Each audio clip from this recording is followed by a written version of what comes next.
Hi, and welcome to Fabric Bias. It is June 2025, and I am working on a pillow project. So my son is home from college, and he decided to redo his room. And the curtains that he picked out for them, we could only find them where they were too long. So that's not a problem. Just cut them down, hemmed them up. Good to go, right? Except now I have all of this leftover piece that I want to do something with. And so what I thought I would do is sew some pillow covers that would coordinate with his curtains in his room. Hopefully he'll like them because I'm going to surprise him with it. So right now I have these two pieces. They're like this. And they have blackout fabric on the inside, which of course I don't need for a pillow, don't want for a pillow. And they're pretty decent length, what we cut off. And so what I'm doing right now is I'm going to cut the blackout fabric out of it. Really easy, just not cut, seam ripper. And I've got it out of this one, and I need to finish getting it out of this one here. I'm going to save the blackout fabric because we have these little windows in the garage. I do have covers over them now. It's not a wood garage, but their doors are metal, so I used and made magnetic curtains that hang up around them, but I'm getting ready to have to replace them. So these blackout pieces here will work nicely for that. So I'm going to save that. And then I have a couple different options. I think I'm going to go, I have a square 14 by 14, and I have a square 16 by 16, and then I have this 12 by 19, and I really want to use this one. So this already has a nice cuff on it, so I didn't pick that out, and I think I'm just going to make a basic pillowcase for this one here. And what I'll do is there, I mean, it's almost perfect, because you want that to be kind of flappy, right? And then this side I will have to shorten here, and I'll just do French seams. I'll have, a side seam and a bottom seam, and that's it, it's done. And I'll do that as French seams so that I won't have any exposed edges in there for this particular pillowcase. So that's what I'm going to do with this one. So that's going to take care of one of them. So I think I like that. The other one, I just have to decide, once I get this one apart and get this one made, I'm going to see what I have left, because I'd really like to make an envelope pillowcase for either the 16 or the 14, and I don't know how much fabric I'm going to have left. I know right now it doesn't fit to do that, and I want it to be a pillowcase or a decorative pillowcase.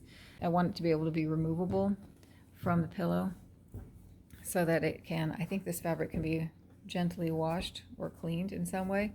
So I want it to be removable, or otherwise I could just sew it around, stuff the pillow in it, and be done, because I wouldn't have the room to do that. But I want to be able to wrap it around. It just isn't enough. Well, I could do it this way. So I could do it this way. I can get away with it, at least for the 14, this way with the other piece. Anyway, I'm going to play with it and see what I come up with. And hopefully it'll be great and he'll like it. All right, I'll be back in a flash. Okay, so I finished my first pillow. I'll show you that later. This is my second piece, my second curtain, because there was two curtains. I actually had an 18 by 18 inch pillow, which I decided that was the choice that I wanted to do. When I mated it up with the other little pillow it just was better, I thought. But I'm not going to be able to use this cuff, so I'm going to end up cutting it off, because I actually don't even need this portion of the fabric. What I am going to need is two new cuffs going side to side here, and that kind of works out perfect too, because when I pulled out the seams on the sides, well, it left me a perfect fold line. Well, this is already folded and pressed, so I'm going to fold that under, and then I'm going to use this as a guide to make the actual cuff right there, so it's already guided, and I don't have to press this because it doesn't press that well. This is okay. And so I've already done that on this side here, where I have that end folded under, so no raw edges there, and I use that dotted seam line there, stitching line, and made a cuff. So the other cuffs, will be, well, you'll see when I get it finished. So I'm going to go ahead and cuff this other side, and then I'm going to French seam one side that's left, so I can fit the pillow to it. So I'll have it completely fitted to the actual pillow. with the second side. All right, be back in a flash. Okay, and here is the first pillowcase, and super easy. I mean, this is the cuff from the original curtain, and all I had to do was sew this seam and this seam, and I did a French seam on it, so no exposed raw edges. And yeah, it was a piece of cake, no problems. I'm like, woohoo, this is a dream. And then I went to sew this one, and everything that could go wrong went wrong. I changed my mind and decided instead of doing the 16-inch pillow, I wanted to do the 18-inch pillow, but I made a mistake on one of the seams. It sewed super crooked. Not crooked, but it's slippery. This fabric is just super, super slippery, and it slid, and I had to rip the seam open. But when I ripped the seam open, I ripped the fabric, and I was looking at it, and I'm going, I really would rather do the 18-inch. This is really not going to fit the 16 anyway. So I cut off where I had ripped it, and I put in on what was left of the other piece from here on, because I had plenty. And so I ended up making a kind of fake-ish flat felled seam. And so I decided, well, if I do one on that side to make it match, I'm going to do another one on this side, a little bit smaller. But it was slipping everywhere. It kept slipping and going crooked. And so I used tape, sewing tape, so I could actually get the seams. And then when I went to go put it back together, get the sides done, which I did again as French seams, so it wouldn't be exposed.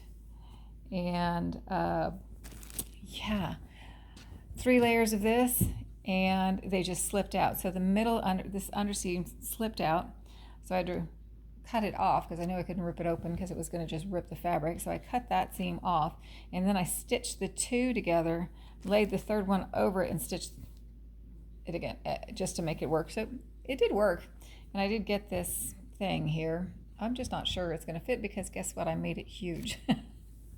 I kept trying it and fitting it on the pillow, and it looked perfect, and I got it done, and I put the pillow on it, and this is going to be a 20 by 20 inch pillow, not an 18 by 18. It is so huge on there, and I'm not even sure it'll look good when I get that done.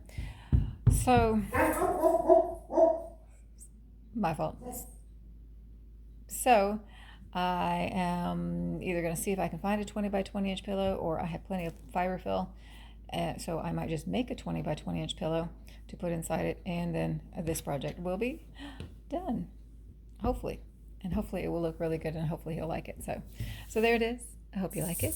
I hope that wherever and whenever you're at, you're having a great time, and thanks for watching.